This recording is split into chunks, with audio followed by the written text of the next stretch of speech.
अस्सलाम वालेकुम नाज़रीन, प्रोग्राम न्यूज़ ब्रेकर्स के साथ मैं हूं आपकी मेज़बान ज़रिया आरिफ। नाज़रीन, अपोजिशन की एपीसी और साबिक़ वज़ीर-ए-आज़म की उसमें की जाने वाली तकरीर के बाद ऐसा लग रहा है जैसे नून लीग ने अपने जारहाना बयानिए को एक बार फिर से तरोताज़ा किया है।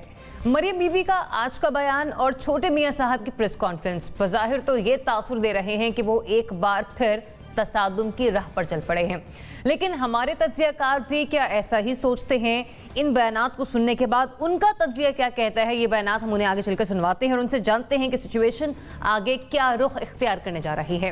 ताहम दूसरी तरफ नायब ने मौलाना फजल रहमान साहब को 1 अक्टूबर को आमदन से जायद असासे और करप्शन के बिना पर तलब कर लिया है, जिस पर JUI फेक का रद्द-ए-अमल कुछ यूं सामने आया कि APC का निशाना ठीक अपनी जगह पर लगा और PTI हमें इंतकामी कार्रवाइयों का निशाना बना रही है। अब मौलाना साहब के सियासी अज़ाइम से आप और हम बाखूबी वाकिफ है, लेकिन देखना यह है कि इनका दिफा मौलाना साहब खुद कैसा करते हैं, वो किस तरह का काउंटर रिएक्शन करेंगे, इस पर भी हम बात करेंगे। और आखिर में बात अद्वियात की कीमतों में इजाफे के फैसले की, जिस पर खुद हुकूमत की जानिब से आदाद शुमार के साथ बताया गया है कि जो मेडिसिन पहले 10 में मिलती थी अब वो मार्केट में 15 रुपए में दस्तयाब होगी।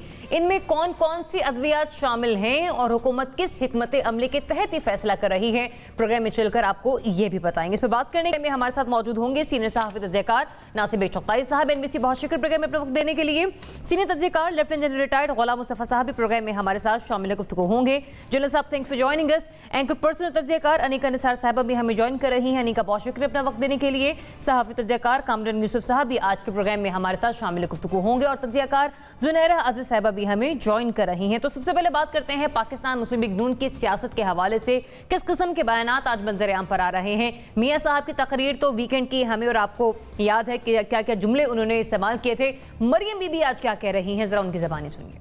जिस इशू पे वो बुलाया गया था वो गिलगित बल्तिस्तान का इशू था और गिलगित बल्तिस्तान का जो इशू है वो पॉलिटिकल इशू है, वो अवामी रिप्रेजेंटेटिव्स का इशू है, उनके सॉल्व करने का इशू है, उनकी मशावरत का इशू है। ये जो फैसले हैं ये पार्लियामेंट में होने चाहिए। इनका पता नहीं कि उनको इल्म था या नहीं था या उनको बाद में इल्म हुआ, लेकिन ना इन इशूज पे पॉलिटिकल क़यादत को बुलाना चाहिए ना पॉलिटिकल क़यादत को जाना चाहिए। ये इशूज डिस्कस करने के लिए जिसने आना है वो पार्लियामेंट आए। मरियम बीबी की गुफ्तगू आपने सुनी और सिर्फ बात यहीं पर ख़त्म नहीं होती। आज शहबाज शरीफ साहब ने भी प्रेस कॉन्फ्रेंस की और उन्होंने हुकूमत को तनकीद का निशाना बनाया। नैब केसेस के हवाले से उन्होंने खुलकर बात की और कहा कि सिलेक्टेड वज़ीर-ए-आज़म उन्हें इंतकामी कार्रवाइयों का निशाना बना रहे हैं। तो साबिक़ वज़ीर-ए-आज़म हो, छोटे मियाँ साहब हो या मरियम बीबी हो, बयानात हम सबके सामने हैं। लेकिन क्या वाकई इन बयानात को सुनने के बाद ऐसा लगता है कि मुस्लिम लीग नून तसादुम की सियासत कर रही है? नासिर चगताई साहब, क्या एनालिसिस है आपके इन बयानात सुनने के बाद?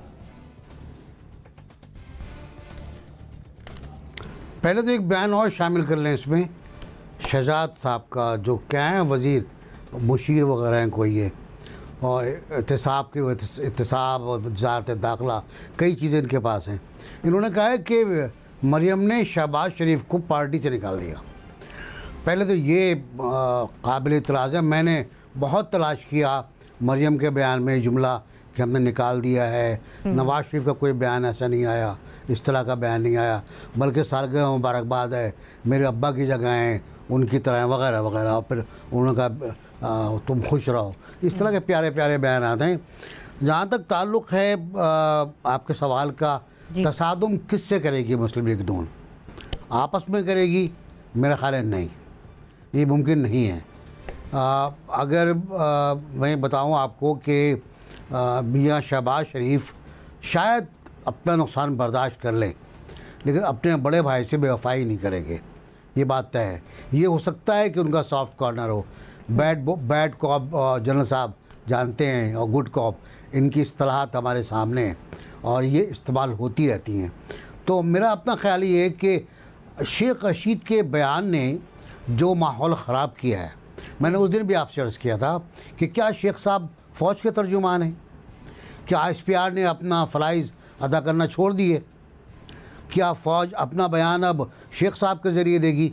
ऐसा कुछ नहीं है, ना ISPR का कोई बयान आया है। ये एक अच्छी खामोश डिप्लोमेसी थी जिसको शेख साहब ने डिरेल किया है और ये माहौल ख़राब हुआ है। इस तरह क्लैश तो मैं नहीं कहूँगा इसको, मैं कहूँगा एक अच्छा प्रोसेस जो चल रहा था खामोशी के साथ, और कई बार चला है वो, हमें सबको पता है ये बात, शेख साहब को हाल ही नहीं पता, वो गेट नंबर 4 से एक आध बार गुजरे होंगे। तो ये मुस्तकिल एक अमल था, इसको आप डिरेल कर रहे हैं। बिलावल ने कह दिया है अगर शेख साहब हुए तो मैं नहीं जाऊँगा। मरियम ने बहुत क्लियर बात की है कि ये बातें GHQ में नहीं पार्लियामेंट में होनी चाहिए। और उसूली बात वाकई ये है कि ऐसे मसले पार्लियामेंट में हल होने चाहिए, लेकिन पार्लियामेंट से बाहर इन पर बात तो हो सकती है ना, इन पर मशवरा तो हो सकता है। गिलगित बल्तिस्तान का मामला पाकिस्तान की सिक्योरिटी का मामला भी है, पाकिस्तान की सालबियत का इलाके के वो भी है। अच्छा, गिलगित बल्तिस्तान वो इलाका है जो पाकिस्तानी फ़ौज नहीं है, पाकिस्तानी अवाम ने हासिल नहीं किया। उन्होंने ख़ुद वो इलाका जीत कर आपके हवाले किया है कि लिए हम आप में शामिल होना चाहते हैं। तब जब आप में शामिल होना चाहते हैं और सूबे की बात भी हो रही है, सबकी बात हो रही है, ऐसे मौक़ों पर ये बयानात कि मैं तीसरा मुलाकात तो बता दूंगा, चौथी मुलाकात बता दूंगा, तर्जुमान बने बैठे हुए हैं और फिर क्लैश करवा रहे हैं, तसादुम कराएंगे और ये तसादुम किसी के हक़ में नहीं होगा। तो NBC, मेरा सवाल इस बहस में कहीं ना कहीं अभी तक वहीं पर है कि PMLN तसादुम की सियासत करने जा रही है। मैंने कहा ना, नहीं। अच्छा, नहीं, बिल्कुल नहीं, उसके ख़मीर में नहीं है ये। सही। कामरान, हम सभी जानते हैं कि मरियम बीबी का जो तर्ज सियासत है वो खासा जारहाना है और मियाँ साहब की तकरीर भी कुछ ऐसी ही हमें देखने और सुनने को मिली। आज की जो स्टेटमेंट है वो किस डायरेक्शन का तयन करती दिखाई दे रही है?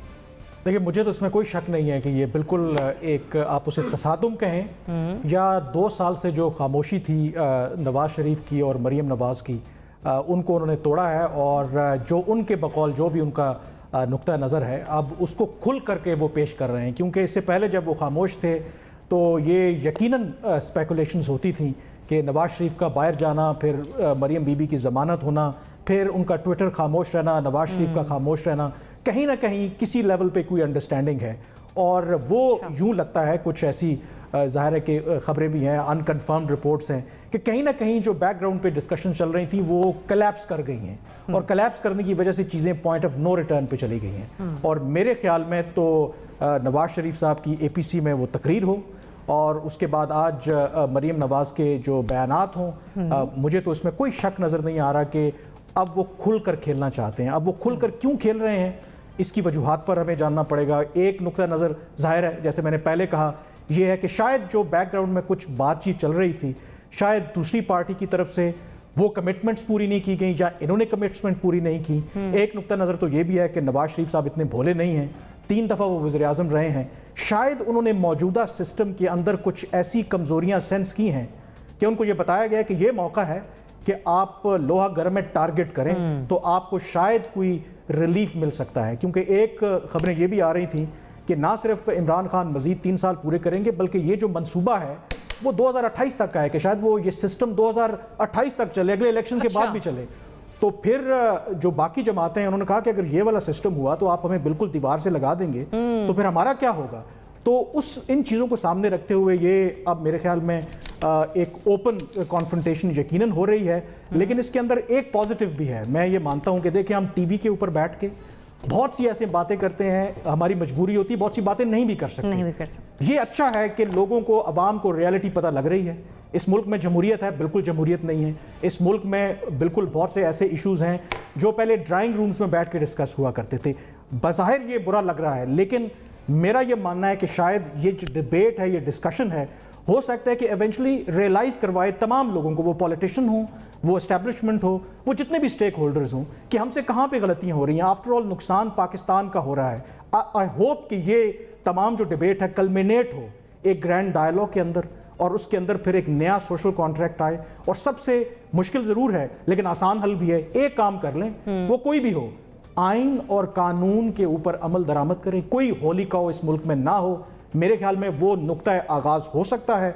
अदरवाइज़ मुझे तो यूँ लग रहा है कि हालात मज़ीद ख़राब होंगे। क्योंकि ठीक है, तहरीक इंसाफ का एक अपना नुक्ता नज़र है, लेकिन दूसरी तरफ जो जितनी अपोजिशन जमातें हैं उनका एलामिया अगर देख लें, वो डायरेक्ट ब्लेम कर रहे हैं, पहले से पहले कभी नहीं हुआ। तो मेरे ख्याल में दूसरी साइड को भी सोचने की ज़रूरत है कि आखिर क्या मसला है। तमाम लोग तो करप्ट नहीं है, तमाम लोग तो NRO नहीं चाहते, तमाम लोगों के खिलाफ तो केसेस नहीं है। कहीं ना कहीं किसी जगह पे दूसरी साइड कुछ खराबी कर रही है ना, तो उसको एक्नॉलेज करने की जरूरत है। बहरहाल मेरे ख्याल में ये तो फॉर द टाइम बीइंग मुझे यही लग रहा है कि मरियम नवाज और नवाज शरीफ बिल्कुल ये फैसला कर चुके हैं कश्तियां जला के कि अब हेड ऑन खेलना है। ये बच बचाओ वाली पॉलिटिक्स जो है ना, उससे कोई फायदा नहीं होगा। सही। जनरल साहब, अभी इतवार की तकरीर का सियासी खुमार उतरा नहीं कि मरियम बीबी ने आज एक बार फिर से बयान दे दिया है। बताइएगा इस सियासी तसादुम की तरफ जा रहे हैं नून लीग वाले? देखिए, मैं थोड़ी तारीख बयान तो नहीं करना चाहता, लेकिन अगर आप थोड़ा पास में जाएं तो कुछ एक नेचर है पार्टीज की और लीडरशिप की हमारी, और फिर उनके कोई एनवायरमेंटल मैट्रिक्स है जिससे वो परवान चढ़ते हैं। तो जहां तक मेरी याददाश्त है, और एनबीसी मुझे बेरा कर देंगे, कि नून लीग की लीडरशिप में वो क्वालिटीज नहीं है कि वो खुलकर आके कन्फ्रंटेशनल पॉलिटिक्स कर सके, क्योंकि उसके लिए आपको बहुत ज्यादा कुर्बानियां भी देनी पड़ती हैं, नंबर एक। नंबर दो, उसके लिए आपका माजी इस कदर दागदार नहीं होना चाहिए, उसके बारे में अवाम के दिलों में इतने ज्यादा इश्यूज नहीं होने चाहिए। कब तक फैसले के कब होंगे वो तो बात की बात है, लेकिन एक परसेप्शनल बायसेस जो हैं वो ऐसी हैं जिसके बारे में, चाहे वो मियां नवाज शरीफ साहब हों, मरियम बीबी हों या शहबाज शरीफ साहब हों, इन सब के बारे में कुछ लोगों की राय हो सकता है कि वो पॉजिटिवली सोचते हैं उनके बारे में। मैं भी मुस्बत सोच रखता हूँ इनके बारे में, लेकिन जो मैट्रिक्स है, इनके एनवायरमेंटल मैट्रिक्स है, वो इनके साथ में डीएनए में नहीं है इनके। और डीएनए में ना होने की वजह ये है कि ये through real political process groom नहीं हुए ये। और अभी जो बात हम कर रहे हैं, कोई पार्टी है जिसमें आप रास्ते पे चल रहे हैं, जहां पे आपका अपना जो सियासी करियर है वो अगर आप देखें तो सिवाय इसके कि आप किसी खास मुकाम पर, खास जगह पर मौजूद हैं और आपको अल्लाह ताला ने खास घर में पैदा कर दिया है, खास पोजीशन पर, उसके अलावा देखिए ना मरियम बीबी की, ना बिलावल साहब की, ना किसी की इनकी वो काविशें नहीं है। इसलिए जब आप कन्वर्टेशन की बात करते हैं, सियासी कन्वर्टेशन की, तो वो फिर जो प्योर डेडिकेटेड सियासी प्रोसेस के लोग हैं वो तो इसमें आएंगे और करना चाहिए उनको। और करना इसलिए चाहिए कि देखिए, पाकिस्तान की बेहतरी की अगर हम बात कर रहे हैं और पाकिस्तान के अंदर का जो माहौल है उसको बेहतर करने की बात कर रहे हैं, गवर्नेंस को बेहतर करने की बात कर रहे हैं, और अभी बात हो रही सोशल कॉन्ट्रैक्ट में, तो बड़े अरसे से कह रहा हूँ कि हमने अपने आइन का हुलिया बिगाड़ दिया है, इसको हमें असरनौ देखना चाहिए। और जो एक्सपर्ट्स में बैठ के देखें इसको अपने सियासी लीडरशिप के साथ कि वो इस काम को कैसे आगे बढ़ा सकते हैं। जो 73 का अपना आइन है उसको असली सूरत में देख के आज के हाल के तनाजुर में आप जो तरामीम है उनको आप असरनौ बैठ कर जायजा ले सकते हैं। अभी बिलावल साहब ने अगले दिन बात, मैं तो बहुत अरसे से बात कर रहा हूँ कि 18 अमेंडमेंट का मसला अपनी जगह पर, लेकिन उसके साथ 19 अमेंडमेंट को भी देखना चाहिए। बिलावल साहब ने बात की है के बारे में, तो मेरा कहने का मकसद ये है कि हमें इस सारी चीज का होलिस्टिक जायजा लेने के बाद हमें फैसले करने चाहिए।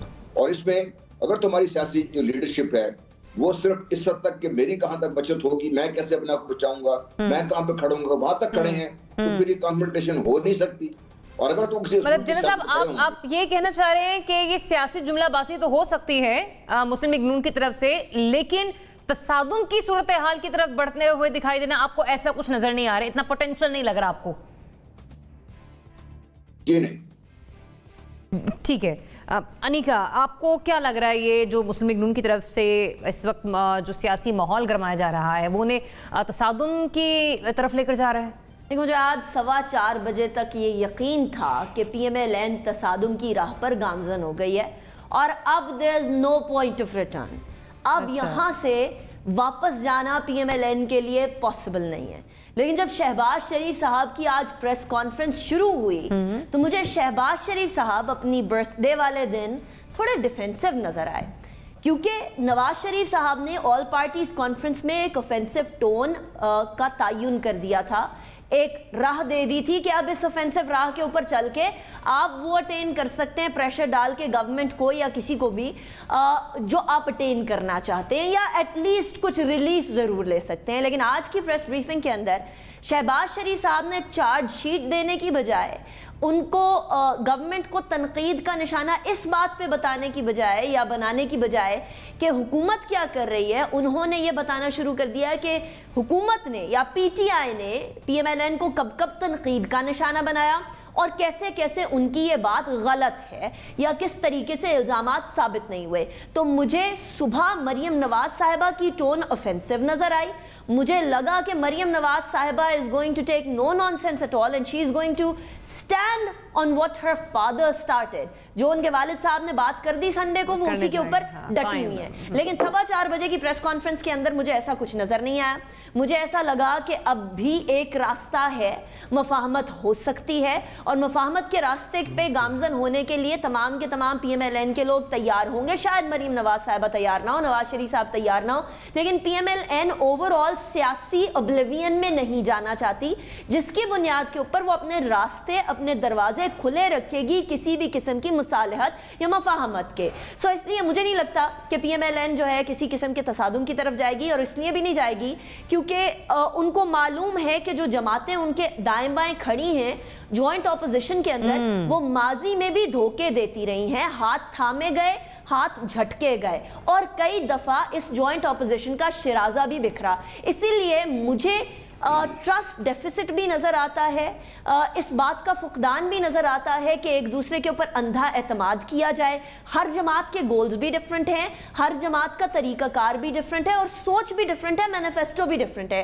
तो मेरा नहीं ख्याल कि ऑपोजिशन एक दूसरे के ऊपर भी उस तरह का एतमाद कर रही है जो एक जॉइंट ऑपोजिशन की एक मुहिम चलाने के लिए चाहिए होता है या एक कारामद मूवमेंट के लिए चाहिए होता है। तो no, I don't think so कि अभी मुफाहमत, अभी तसादुम की सियासत होगी। अभी इसको कुकअप होने में कुछ और ज्यादा वक्त लगेगा। जुनैरा, कहाँ पे सिचुएशन स्टैंड कर रही है? अगर हम ये मान भी लें कि ये छोटे मियाँ साहब का बयानिया नहीं है, बड़े मियाँ साहब और मरीम बीबी इस तरह से सोच रही हैं, लेकिन डैमेजेस तो इनडायरेक्ट भी हो सकते हैं।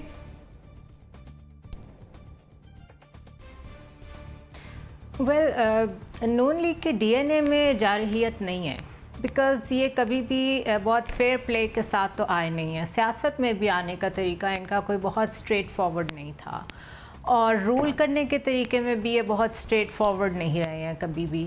सो basically I see nothing like that, जिसको आप जारहाना कहें या आप कहें मुज़ाहमत है। वो नारे लगा लेना, ऑप्टिक्स में कुछ दिखा देना या बहुत सख्त रवैया दिखा देना, दैट इज़ समथिंग डिफरेंट। वो तो मैं भी कर सकती हूँ, वो कोई भी कल को उठ के कर सकता है। द प्रॉब्लम इज़ कि बेसिकली जो लाइन इस APC में मियाँ नवाज शरीफ ने ली है, वो एग्जैक्टली वही लाइन है इन सिंक विद जो कि हुसैन हक्कानी लेते रहे हैं, जो फराह इस्फहानी लेती रही हैं। वेस्ट इस वक्त जिस कदर एक्टिवेटेड है अगेंस्ट चाइना एंड CPEC, वो हम सबको पता है। गिलगित बल्तिस्तान इस वक्त एक स्ट्रेटेजिक मसला है जिसको स्पेशल अटेंशन के ज़रिए से हल करने की कोशिश की जाई है। सो मेरे ख्याल में इस टाइम पे, जबकि हम उसको 5वां सूबा बनाने जा रहे हैं, बिकॉज हमारे वहाँ पे अब एसेट्स होंगे, स्ट्रेटेजिक एसेट्स होंगे। अगर डैम बन रहे हैं तो हमने उसे सिक्योर करना है, अगर डेवलपमेंट हो रही है तो हमने उसे सिक्योर करना है। And by declaring it a 5th province of Pakistan, हम उसे लेजिटिमाइज करेंगे कि कल को इंडिया जो कहता है हम आके मुजफ्फराबाद तक कब्जा करेंगे, वो ना हो सके। अब इस सेंसिटिव मसले पे अगर सारी हमारी पॉलिटिकल पार्टीज़ को कोई दूसरा इदारा बुलाता है जिसका डायरेक्ट ताल्लुक है डिफेंस के साथ, तो इसमें सियासत कहाँ आ गई, मुझे तो वो समझ नहीं आ रही, नंबर 1। नंबर 2, अगर वो सब गए हैं तो बहुत अच्छी बात है फ्रॉम बोथ साइड्स। अगर एक इस तरह के इशू पे कंसेंसस डेवलप हो रहा है और ऑन बोर्ड लिया जा रहा है सारी पार्टीज़ को, हुकूमत के अलावा भी, तो भी बहुत अच्छी बात है। तो मुझे नहीं मालूम कि ये सारा शोर शराबा और इतना ज़्यादा एक महफिल हुई कि 2 हुई, अच्छी थी और लाइट, वहाँ पे कैंडिड डिस्कशन हुई या बड़ी स्ट्रिक्ट डिस्कशन हुई, इसकी कोई तुक नहीं बनती। आप देख लेंगे कुछ अरसे में इंशाल्लाह GB is going to be our 5th province. रह गई नवाज शरीफ की बात, नवाज शरीफ ने सेंस कर लिया है कि वो कानूनी उनके ख़िलाफ़ जो हिचेस हैं वो उनको तो किसी भी तरह टैकल करने की पोजीशन में नहीं है, क्योंकि ट्रेल्स नहीं है उनके पास, चीज़ों के जवाब ही नहीं है उनके पास। तो the max he can do is कि कम से कम अपनी बेटी के लिए कोई लेगेसी छोड़ जाएं, लेकिन जो लैंग्वेज वो अपनी बेटी को जनरेशन टू जनरेशन मुंतकिल करने की कोशिश कर रही हैं, that is not in line with Pakistani politics. This is not how Pakistan is gonna work. So ये एक बेवकूफ़ी कर रहे हैं वो, और जो नीचे बड़े सीजन नून लीग के अच्छे बड़े सियासतदान बैठे हुए हैं वो भी परेशान हैं इस पर। So I don't think so there is any मुज़ाहमत और कोई बहुत ज़्यादा ऐसा कोई गोल है उनका जिसमें वो बहुत जारहाना नज़र आ रहे हैं। ठीक है। अच्छा, मुझे एक पॉइंट अगर ऐड करने, जी, दो जी, जी। बातें जुनैरा साहिबा ने की। एक जो कि नवाज शरीफ का जो नुक्ता नज़र है वो शायद हुसैन नकानी या जो बाकी लोग जो पाकिस्तान से बैठ के प्रोपेगेंडा करते हैं, मेरे ख्याल में हमें अपने आप से सवाल पूछना है कतई नज़र इसके कि नवाज शरीफ का क्या बैकग्राउंड है, क्या जो उन्होंने बातें की हैं क्या वो हकीकत नहीं है, क्या इस मुल्क में हकीकी जमहूरियत है। बहुत से सवालात हैं, क्योंकि हम शायद बाज़ दफ़ा इश्यूज़ को दबाने के लिए बड़ी आसानी से कह सकते हैं कि जी हाँ हम इंडिया का प्रोपेगेंडा कर रहे हैं, हमारे यहाँ इंटरनल फॉल्ट लाइंस मौजूद हैं।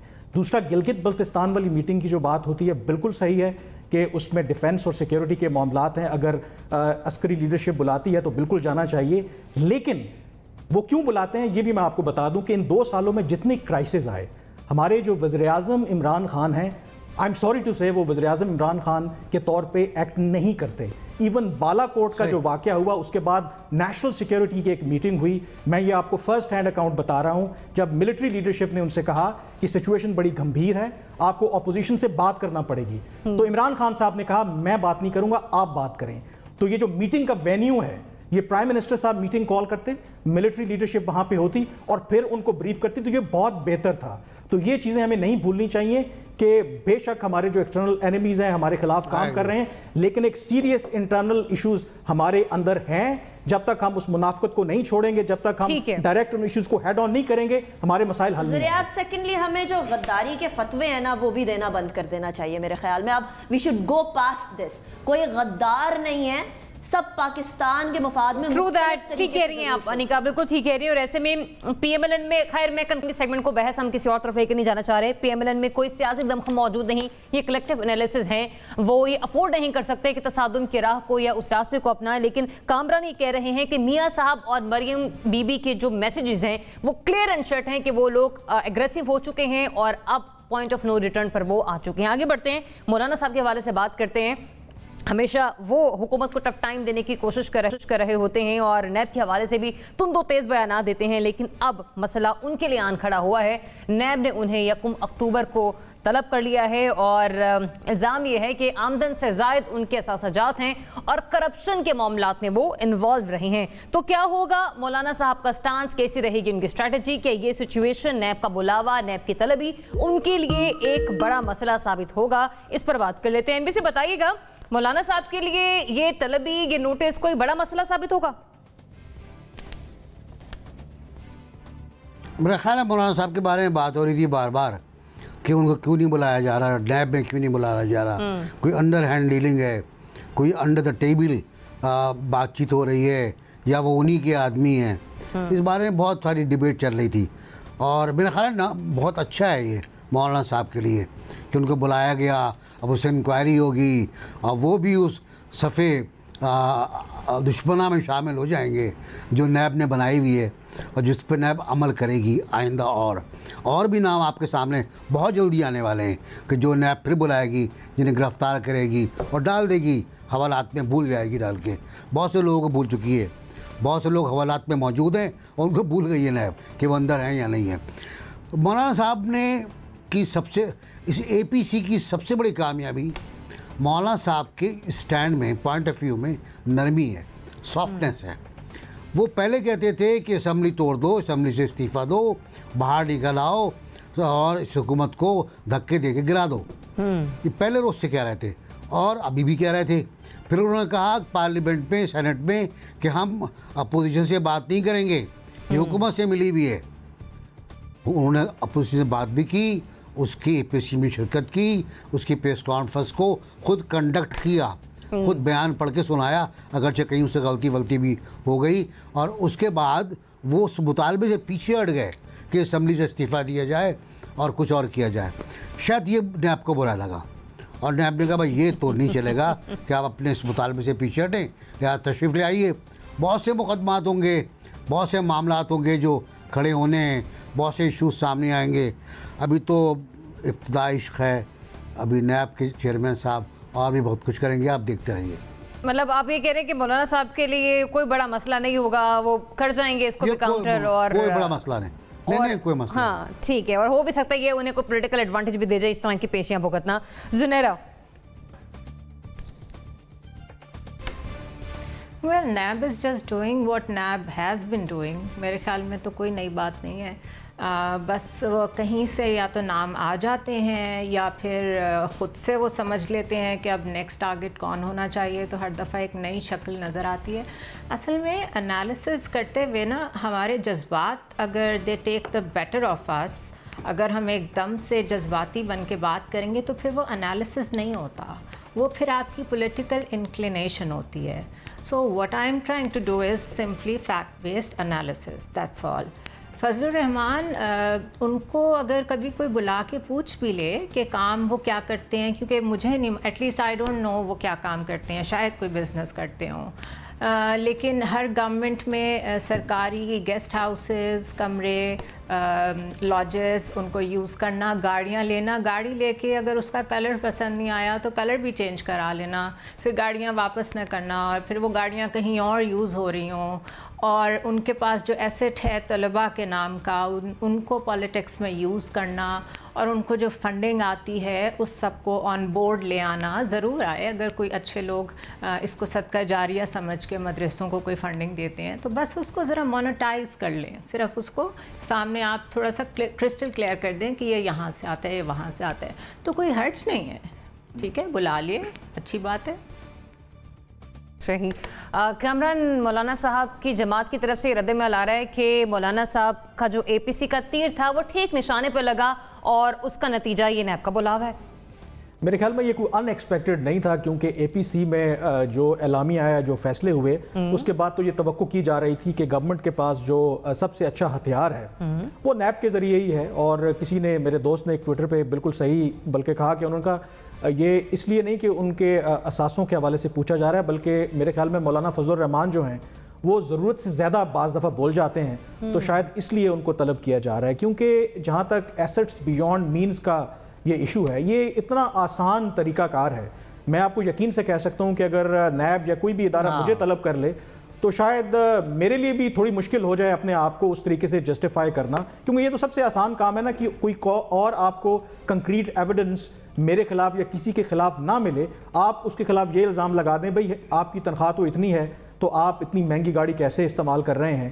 तो मेरे ख्याल में जो नुकसान होने की जहाँ तक बात है, मुझे तो लगता है कि जिसका भी ये मशवरा है इससे तो फ़ायदा होगा मौलाना फजलुर रहमान को, क्योंकि शायद वही इन तमाम जो बड़े लीडर्स में बचे थे जिनको अभी तक नैब ने नहीं बुलाया था। और दूसरा, एपीसी क्योंकि एक तहरीक चलाने के बारे में भी सोच रही है, और अगर आप सियासी तौर पर देखें इस तरह के मुकदमे अगर आपके ऊपर बनते हैं और अगर आप जेल भी चले जाएं, और मौलाना फजलुर रहमान जो तमाम जो अपोजिशन पार्टीज़ हैं उनमें कहा जाता है कि स्ट्रीट पावर इनके पास भी है, तो अगर आइंदा आने वाले महीनों में, हफ्तों में कोई तहरीक चलती है इस जो डेमोक्रेटिक मूवमेंट बनी है उसके प्लेटफॉर्म से, तो उसको तो एक नया इम्पेटस मिलेगा, आपको एक नई मोटिवेशन मिलेगी कि गवर्नमेंट जो है वो उनको प्रेशराइज कर रही है, अगर वो जेल में है या उनसे क्वेश्चनिंग कर रही है। तो मेरे ख्याल में सियासी तौर पर मौलाना फजलुर रहमान को इसका फ़ायदा होगा। मजीद जो अपोजिशन है वो आप उसको दीवार से लगाएंगे, जब दीवार से लगाएंगे तो बेशक उनके जितना भी नुक्ता नज़र आपस में डाइवर्जेंट हो वो और कन्वर्ज होंगे इस गवर्नमेंट के खिलाफ, तो नुकसान नहीं होगा मेरे ख्याल में मौलाना फजलुर रहमान को सियासी तौर पर। जनरल साहब, मौलाना साहब की सियासत को नुकसान कोई पहुंच सकता है, कोई बड़ा मसला उनके लिए इस नैब तलबी के बाद? देखिए, मौलाना का अगर आप सारा कैरियर, सियासी कैरियर देखिए तो उन्होंने कभी जो पंजाबी तत्ते जगह तो पैर नहीं रखे मौलाना साहब ने कभी। उनके बारे में जब ये 2002 में बहुत ज्यादा ये प्रोमिनेंट हुए थे तो उस वक्त इकोनॉमिस्ट की एक लाइन मुझे याद आ रही है, उन्होंने कहा जी इज वन, उनके निकनेम लेके, मैं तो खैर नहीं जानता क्यों निकनेम दिया गया उनको, लेकिन उनका you can do business with him, ये इकोनॉमिस्ट का ये सेंटेंस था। और मौलाना साहब अच्छी तरह जानते हैं गेम कैसे खेलनी है, उनकी गेम का बड़ा लिमिटेड है, वो उनका जो व्यू है बड़ा लिमिटेड है उनका, वो नेशनल लेवल की कैनवस की बात नहीं कर रहे। अभी जब बात हो रही थी कि उनके पास स्ट्रीट पावर है, स्ट्रीट पावर उनके पास पॉलिटिकल स्ट्रीट पावर नहीं है, let's be very clear about it. जब पिछले बार भी आए थे तो जो मदरसे जिनका इतना बड़ा उन्होंने सिस्टम बना रखा है वो उनकी स्ट्रीट पावर है। अगर मदरसे को तलबा को सियासत में इस्तेमाल करना है तो मैं नहीं समझता हूँ कि मौलाना साहब फिर अपना भी नुकसान करेंगे और उन जो जिन बच्चों को, जिन वालिदैन ने उन बच्चों को उनके हवाले किया है कि उनको तालीम दी जाए, उनका भी फिर हर्ज होगा इसमें। मौलाना साहब, एक और मसला भी ये है, अगर आप देखिए कुछ अर्सा पहले बड़ा चर्चा हुआ था कि मदरसा रिफॉर्म्स चल रही हैं, और अगर मदरसा रिफॉर्म्स चल जाएं और वो इफेक्टिव हो जाएं, जो होनी चाहिए, और जो हमारे मदरसे में इतना बड़ा सिस्टम है ये हमारा, तकरीबन 30 लाख तलबा वहाँ पे तालीम हासिल कर रहे हैं, वो मेन स्ट्रीम में लाने चाहिए, उनका भी उतना ही हक है, सब कुछ हमें उसका हक देना चाहिए पाकिस्तान को, उनका स्टेट को उनकी जिम्मेदारी लेनी चाहिए। तो वो अगर बात हो जाएगी तो फिर मौलाना साहब का जो बेसिक पावर बेस है ना जो, वो खत्म हो जाएगा। मेरा कहने का मकसद ये है कि मौलाना साहब से अगर हम ये तवक्को करेंगे कि वो चूंकि नैब में बुला लिया है इसलिए वो परेशान हो जाएगा, नहीं, वो मसाइल का हल जानते हैं अच्छी तरीके से, और मसाइल को हल करना भी जानते हैं अच्छी तरीके से, और वो हुकूमत में रह भी चुके हैं। उनके बारे में और भी बहुत सारी बातें हैं जो ज़बान ज़द-ए-आम रही हैं, लेकिन उनका यहाँ पे तस्करा इसलिए जरूरी नहीं है कि अब वो हालात से बहुत आगे निकल आए। मौलाना साहब की जो सियासत अब जो चल रही थी जी, मैं ये समझता हूँ कि जो बाकी बड़ी पार्टीज हैं वो भी मौलाना साहब पे इतना एतबार नहीं कर रहे, क्योंकि मौलाना साहब किसी जगह भी उनको पार्टीज को मजबूत नहीं कर सकते। क्या मौलाना साहब पंजाब में नून लीग का साथ दे के नून लीग को फायदा होगा इससे, या सिंध में साथ दे के पीस पार्टी का फायदा होगा? सिंध क्या उनको शेयर देने के तैयार हो जाएगी? इसलिए केपी में उनका असर था, लेकिन केपी में हार गए 2 दफा लगातार। केपी में जो है पीटीआई ने हुकूमत बना ली है, और बलूचिस्तान के हालात हमारे सबके सामने। इसलिए मौलाना साहब का जो कैनवस है लिमिटेड है, मौलाना साहब जो अप्रोच है वो लिमिटेड है, और मौलाना साहब नेशनल लेवल की कैनवस पे जो बात होनी चाहिए, जहाँ पे बात कर सकते हैं, मैं ज़ाती तौर पर जानता हूँ बहुत समझदार हैं वो, और मामलात कोई जो संगीन है उसको समझते हैं। ठीक है, इसलिए अगर वो उस रोल पे मतलब आपका भी तर्जीह यही है कि पॉलिटिकल एडवांटेज ले जाएंगे मौलाना साहब, सिचुएशन कैश करवा देंगे। अनिका जी, देखिए, मुझे तो उल्टा ही हिसाब लग रहा है। आप सवाल कर रही हैं कि कहीं मौलाना साहब को कोई मसला तो नहीं हो जाएगा, कोई इशू तो नहीं हो जाएगा। मैं तो इसको इस तरीके से देखती हूँ कि मौलाना साहब तो अभी खुशी से फूले नहीं समा रहे होंगे कि उनको भी नायब ने पूछा, मतलब वो भी लीडरान की लिस्ट में फहरिस्त में शामिल हुए, तो ये समझ रहे होंगे कि भाई किधर सबको नवाज शरीफ साहब को बुला लिया, मरियम नवाज को बुला लिया, शहबाज शरीफ को बुला लिया, हमजा शहबाज को बुला लिया, आसिफ जरदारी को बुला लिया, फरियाल तालपुर को बुला लिया, बिलावल भुट्टो को बुला लिया। मैं किधर भाई, मुझे भी लीडर मानना, अब मुझे कोई लीडर मानना शुरू होगा तो मैं तो खुश होऊंगा ना। मतलब मौलाना साहब की खुशी को समझने की कोशिश करें आप। वो तो साइडलाइन फील कर रहे थे सियासत के अंदर, आपने उन्हें सियासत के सेंटर स्टेज पे लाके खड़ा कर दिया है। एसेट्स बियॉन्ड मीन का आपको या तो बिल्कुल स्पेसिफिक कोई केस बनाते ना, तो फिर पता चलता कि मौलाना साहब के कितना वो पानी के अंदर है या कितना वो दूध के धुले हुए हैं, वो सारी चीज़ें तब सामने आती। लेकिन मेरी नज़र में मौलाना फजल रहमान साहब ने जितनी ज़्यादा रेलेवेंट रहने की पिछले 2 साल में सियासत में कोशिश की है ना, सबसे ज़्यादा स्ट्रॉन्ग पॉइंट उनका सियासत में रेलेवेंस का ये नैब का बुलावा होगा कि देखें मैं भी वो शख्स हूँ जो कि अवाम के लिए बात कर रहा हूँ, तो मुझे भी पॉलिटिकल विक्टिमाइज किया जा रहा है, जो कि सारी की सारी ऑपोजिशन का एक तरीकाकार है, एक बयानिया है कि नैब सिर्फ पॉलिटिकल विक्टिमाइजेशन का एक आला कार बन गया है। इसको बैलेंस करने के लिए नैब अब किसी हुकूमती शख्स को बुलाता है या नहीं बुलाता, ये एक अहम सवाल रहेगा, क्योंकि हुकूमत के हवाले से भी बहुत सारे जो केसेस हैं वो भी बनते चले जा रहे हैं, उन पर भी सवाल उठ रहा है। इतनी सारी BRT की बसें जली है जो कि शहबाज शरीफ साहब ने आज बात की है। लेकिन मेरी नज़र में मौलाना फजल रहमान को इससे नुकसान नहीं, इससे फायदा है। आने वाले वक्तों में वो इसको फुल ऑन कैश कराएंगे, और पूरी जो आने वाली मुहिम है ना, जो पाकिस्तान डेमोक्रेटिक मूवमेंट के तौर पर मौलाना साहब इसके अंदर बोलेंगे कि देखें जी मैं आपके लिए बात करने लगा तो मुझे भी नैब ने समन कर लिया, तो मुझे तो फायदा ही फायदा नजर आ रहा है, कहीं नुकसान कोई नहीं नजर आ रहा है। NBC एडियो कमेंट क्विकली, मुझे ब्रेक की तरफ जाना है। अनिका ने बात बिल्कुल सरप्राइज कर दिए, बिल्कुल हिट द बुल आइज आए अनिका के बारे में। दूसरा ये बताऊं मैं आपको कि MRD की तहरीक जब चल रही थी जनरल साहब, आपको भी अंदाज़ा होगा कि तो गिरफ्तारी होती थी, बहुत से लोगों को गिरफ्तार नहीं किया जाता था, तो वो फ़ोन करते थे पुलिस को या डिप्टी कमिश्नर को, यार हमें पकड़ लो। तो बहुत से लोग ऐसे भी हैं हमारे सियासतदान जो फ़ोन करते हैं कि हमें पकड़ लो, हमारा नाम भी अखबार में कल आएगा। सियासी शहीद सबको बनना होता है इधर। चलें, बात हो रही मौलाना साहब की, मौलाना साहब जानते हैं जी सुनहरा, जब नवाज शरीफ साहब आ रहे थे वापस, मैं ये कहने लगी थी कि ये जो सियासी शहीद होते हैं ना, इनको कुछ ना कुछ तो क्रेडिट दे देना चाहिए। कुछ दिन तो उन्होंने जेल में काटे होते हैं। अभी इस तरह के लोग जो भाग जाते हैं और इश्तिहारी हो जाते हैं, जब उनके लिए बैठ के हम डिफेंसिव होते हैं ना, तो उस वक्त फिर अपनी इंटेलिजेंशिया पे बहुत बड़ा क्वेश्चन मार्क लग जाता है आके जेल काटे नवाज शरीफ, हमको डिफेंसिव नहीं है, काटे और देखिए हम कैसे उन्हें हम में से कोई डिफेंसिव नहीं है। इशारे कर रही है बार-बार ज़ुनैरा, समझ कुछ नहीं आ रही है। I am not talking about you, मार रही है लेकिन समझ नहीं आ रही। I am not talking about you. क्या कहना चाह रहे हैं? नहीं, क्या कहना चाह रही हैं आप? क्या कहना चाह रही हैं आप मुझसे पूछ रहे हैं? कौन डिफेंसिव है यहाँ पर? कौन डिफेंसिव है यहाँ पर? जी मैं आपसे बात कर रहा हूँ। एनबीसी आप मुझसे पूछ रहे हैं? 2 बार आपने हाँ कहा है आज। मैं उन लोगों की बात कर रही हूँ जिनको बड़ा। जी मैं आपसे पूछ रहा हूँ। तो फिर सुन लीजिए ना, मैं ये कह रही हूँ कि जिन लोगों को बहुत तरस आता है ना नवाज शरीफ पे, उनको चाहिए कि वो उन्हें जाके दर्श दें कि सियासी शहीद बनने का हौसला तो पैदा करें। यहाँ आके जेल तो काटें, वो तो भाग गए हैं। अभी तो बात फजलुर रहमान की हो रही है। चलिए let me conclude this segment. NBC cooperate कीजिए। ज़ुनैरा आपका भी पॉइंट मैंने ऐड कर लिया। मौलाना फजल की बात कर रहे हैं, नैब ने उन्हें तलब किया है 1 अक्टूबर की उनकी पेशी है, पेशी पर आए वरना गिरफ्तार हो जाएंगे। दूसरा ये कि जो एनालिसिस हैं सभी गेस्ट के वो ये हैं कि मौलाना साहब को एज मिलेगा, पॉलिटिकल एडवांटेज मिलेगा, वो सिचुएशन कैश करवाएंगे, उन्हें कोई मसला नहीं होने जा रहा। मुझे बड़े एक ब्रेक की तरफ, स्टे ट्यून्ड।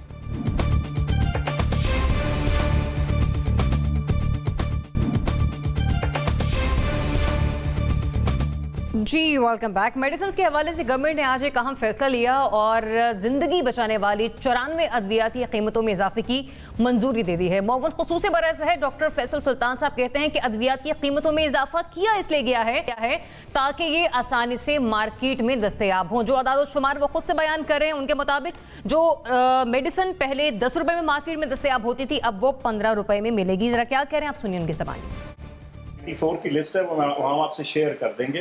उसमें कुछ जो हैं उनमें बहुत मामूली सा इंक्रीज़ है, कुछ में थोड़ा उससे ज़्यादा है, लेकिन ये आपको देखना होगा एब्सोल्यूट नंबर्स में। 94 के करीब दवाएं ऐसी हैं जिनकी शॉर्टेज रही है मुल्क में। रिकमेंडेशन दी कि इनकी प्राइसेस को कुछ रैशनलाइज किया जाए ताकि पाकिस्तान के अंदर ये दवाएँ नॉर्मल प्राइस के मुताबिक, एक बेहतर प्राइस के मुताबिक और एक म्यार के मुताबिक अवेलेबल हो जाएँ।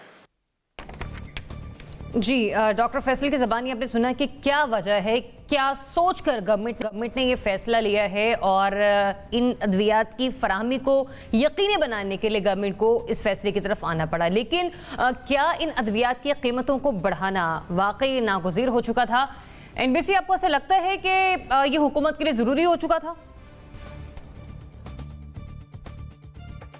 जी सुप्रीम कोर्ट का फैसला था कि 4 या 5 हफ्तों में आप इसको डिसाइड करें और कंज्यूमर प्राइस इंडेक्स के मुताबिक बनाएं। अच्छा, सुप्रीम कोर्ट ने तो कहा था कि सीपीआई के मुताबिक बनाया इसको। आपने पता नहीं किसके मुताबिक बना दिया इसको कि जहां एक गोली की कीमत 50% उसमें इंक्रीज़ हो रहा है। कैंसर की और कुत्ते के कांटे की दवाएं आपकी रीच से बाहर हो जाएंगी, आप देखिएगा कुछ दिनों बाद। अभी एक बड़ा कराची में कम से कम मशहूर एक मकूला है कि अगर कमाना है, धंधा करना है, तो फार्मेसी खोल, खाने का आउटलेट खोल लो कोई, या जूते की दुकान खोल लो। 3 बताते हैं और उसमें फार्मेसी टॉप पर है। कहते हैं 60 से 70% प्रॉफिट है हर दवा के ऊपर। तो अब अगर कहते हैं प्रॉफिट नहीं रहा, हमारे यहाँ 10,000 दवाएं बन रही हैं, 85,000 में से 10,000 हम दवाएं प्रोड्यूस अपने लोकली कर रहे हैं। हमारे यहाँ 24 गैर मुल्की कंपनियाँ काम कर रही हैं और 40 थी जो बाद में चले गई। कीमतों का इन्हिसार यकीनन अगर खाम माल हम अंदर इंपोर्ट करते हैं तो उसकी प्राइस पर होता है, उसकी डॉलर की फ्लक्चुएशन पर होता है, सब कुछ होता है। तो इसका मतलब ये कि हमें रिव्यू करना पड़ता है। लेकिन रिव्यू किस हद तक करें हम?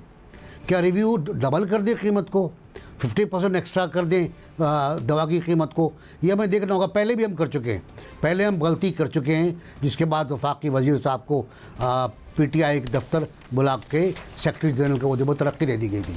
और अब दोबारा हम ये कर रहे हैं, तो पब्लिक जो इंटरेस्ट है उसके ख़िलाफ़ है, पहली बात। दूसरी बात, ये जो दवाएं ऑलरेडी बहुत महंगी हैं वो और महंगी हो जाएंगी। जो दवाएं नहीं मिल रही हैं वो आपको मिलना शुरू हो जाएंगी और ब्लैक मार्केट में मिलेंगी आपको। कुछ दवाएं आप इंपोर्ट करने की परमिशन दे रहे हैं वो दवाएं जब आएंगी तो वो कितनी महंगी होंगी इसका आप अंदाज़ा लगा लें, क्योंकि वो भी डॉलर के अंदर आएंगी।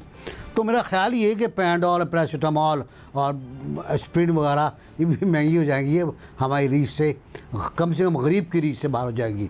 इंजेक्शन जो आपने बताया कि 10 उसका कोरोना वाला 10,000 से कम करके 8,000 रुपये ला रहे हैं हम, ये 5 लाख का है, ये 5 लाख का है। और शेख साहब शायद 2 लगवा चुके हैं अब तक, तो 10 लाख के तो उनको लग चुके हैं और अभी भी कहते हैं बीमार हूँ मैं। तो मेरा ख्याल ये है कि CPI के मुताबिक इजाफा करना चाहिए, लेकिन ये देख के इजाफा करना चाहिए कि क्या हम दवा खा सकते हैं। सही। ज़ुनैरा, NBC ने दुरुस्त कहा कि जब ये इस तरह का कोई भी फैसला सामने आता है तो ये नहीं देखा जाता कि कौन सी अद्वियात जो हैं वो उस फहरिस्त में फॉल कर रही हैं। तमाम की तमाम परफॉर्मेंस वाले जो हैं वो रेट्स बढ़ा देते हैं और आवाम को तो मासूम हैं, पता नहीं होता, वो रेट लिस्ट पकड़ के चेक नहीं करते। लेकिन आप समझते हैं गवर्नमेंट ने ये जो फैसला किया इन अद्वियात की कीमतें बढ़ाना नागुज़िर हो चुका था उनके लिए? आई डोंट थिंक सो कि फार्मास्यूटिकल इंडस्ट्री किसी भी लिहाज से इस वक्त किसी ऐसे उसमें जा रही थी, लूप होल में जा रही थी कि उन्हें बहुत ज़्यादा ज़रूरत पड़ गई कीमतें बढ़ाने की। ड्रैप देख रहा होता है इन चीज़ों को, drug regulatory authority of Pakistan. मेरे ख्याल है कोई स्टेटमेंट आनी चाहिए थी उनकी तरफ से, क्योंकि फार्मास्यूटिकल इंडस्ट्री वाले तो सिर्फ वो करते हैं ना जिसके ऊपर उन्होंने एक जाके समरी दी, उन्होंने मिल के कहा, ऊपर से अप्रूवल आ गई। तो ड्रैप को कोई ना कोई स्टेटमेंट, कोई वजह तो बतानी चाहिए। और specially in the times of pandemic और बाकी जो वायरल डिजीज़ इस वक्त सीजनल चेंज के साथ हैं, फिर आपकी रेगुलर टाइफॉइड है, इस वक्त डेंगू का भी कुछ मसला चल रहा है। इस टाइम में किस वजह से अद्वियात बढ़ाई जा रही हैं, मेरे ख्याल है बहुत ज़्यादती है उसकी कीमत बढ़ाना। ऑलरेडी हॉस्पिटल में कल एक जगह मेरी बात हो रही थी, वो कह रहे थे कि ये तो अल्लाह की जानिब से हुआ है कि जैसे ही हम लोग वेंटिलेटर्स पे केओस क्रिएट होने के करीब थे तो स्पाइक कोरोना की नीचे आ गई, अदरवाइज हमारे पास कुछ नहीं था चीज़ें संभालने के लिए।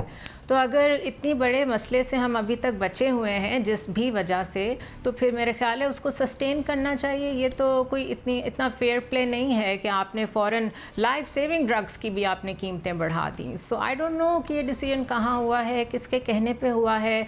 Unless and until there is a statement I can't say much.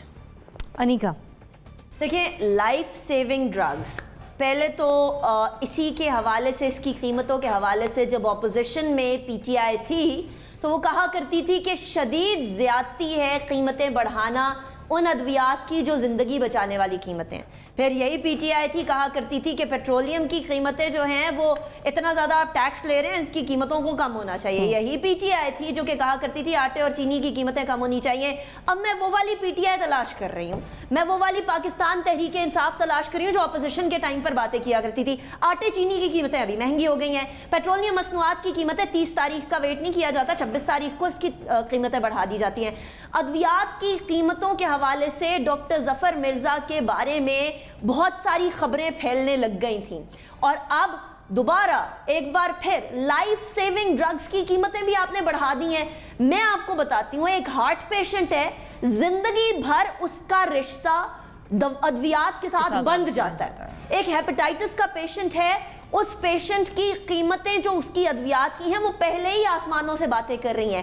Cancer का पेशेंट है, वो पहले ही शौकत खानम जैसे इंस्टीट्यूट ढूंढ रहा होता है कि कहीं से मुफ्त इलाज हो जाए उसका। इसके अलावा डायबिटीज की जो इंसुलिन की कीमत है वो कई गुना बढ़ चुकी है। हम तो तनकीद का निशाना बना रहे थे पिछली बार, जो पिछले SAPM थे डॉक्टर जफर मिर्जा, अभी फैसल सुल्तान साहब, डॉक्टर फैसल सुल्तान साहब को मैं बड़ा रिस्पेक्ट करती हूँ इसलिए क्योंकि is a highly qualified person, very sane personality, very decent personality. लेकिन ये कीमतें बढ़ाना at this point in time सरासर ज्यादती इसलिए है क्योंकि पाकिस्तानी अवाम पहले ही बहुत सफ़र कर रहे हैं। आम अशया खुर्दनोश की कीमतें आसमानों से बातें करिए, पेट्रोलियम की कीमतें आसमानों से बातें करिए। ऐसे में एटलीस्ट जिंदगी बचाने वाली अद्वियात को तो एक गरीब आदमी की पहुंच तक रहने दें। एटलीस्ट जिंदगी बचाने के कोई जराए तो एक आम आदमी के पास रहने दें। ऐसे तो ना बेयारो मददगार दर दर की ठोकरें खाने के लिए एक आम आदमी को छोड़ दें कि वो फिर कहे कि काश जो है वो वही वाली PTI होती जो अपोजिशन में थी, वो बातें करती थी, वो अभी आके हुकूमत में भी करती। So I don't think this is fair. और ये बात हमें अंदाजा है कि कीमतें बढ़नी थी, क्योंकि जब डॉलर की कीमतें बढ़ी तो बहुत सारे इंग्रेडिएंट्स की कीमतें बढ़ गई, बहुत सारी केमिकल्स की कीमतें बढ़ गई। लेकिन स्टिल आई थिंक कि लाइफ सेविंग ड्रग्स को सब्सिडाइज करना पड़े तो वो भी करें, क्योंकि बहुत सारे लोग अभी लाइफ थ्रेटनिंग सिचुएशन से गुजर रहे हैं। और कोरोना के टाइम पे जो इकोनॉमिक क्रंच आया है, कोई भी शख्स इन लाइफ सेविंग ड्रग्स को अफोर्ड मतलब किसी भी तरीके से आप कह रही हैं कि ये जस्टिफाई नहीं किया जा सकता इस तमाम तर फैसले की नौयत को। कामरान, देखिए, मैं शायद पिछले सेगमेंट में डिफेंसिव था, इस वक्त मैं ऑफेंसिव हूँगा इसलिए क्योंकि ये 2 साल जो गवर्नमेंट ये आई, ये तारीख की मेरे ख्याल में एक आध पहली गवर्नमेंट है कि जिसको तमाम जो इदारे हैं बड़ी भरपूर सपोर्ट उनको हासिल रही। और होना तो ये चाहिए था, क्योंकि पहला नुक्ता नज़र यही था ना कि इस मुल्क में चोर डाकू हुक्मरानी कर रहे हैं, वो पाकिस्तान के मफाद के बजाय किसी और का मफाद का तहफ़्फ़ुज़ करते हैं। और एक ऐसी गवर्नमेंट आएगी, एक ऐसे प्राइम मिनिस्टर आएंगे जो मुल्क की मफाद का सोचेंगे, तमाम उदारे उनके पीछे खड़े होंगे और आप देखेंगे कि मुल्क कैसे तरक्की करता है। तो इन 2 सालों में आपने देखा ये ड्रग्स की तो अभी आप बात कर रहे हैं, इससे पहले गंदम का बहरान हो, इससे पहले चीनी का बहरान हो, पेट्रोल का बहरान हो। कल भी उनसे ये सवाल हुआ, क्योंकि एक जो नुक्ता नज़र पेश किया गया कि क्यों ये प्राइसेस बढ़ाने की ज़रूरत पड़ी, तो उस पर जो डॉक्टर फैसल है उन्होंने ये जवाब दिया क्योंकि हम प्राइसेस नहीं बढ़ा रहे थे, जिसकी वजह से ये जो लाइफ सेविंग ड्रग्स हैं ये मार्केट से शॉर्ट हो चुकी थी।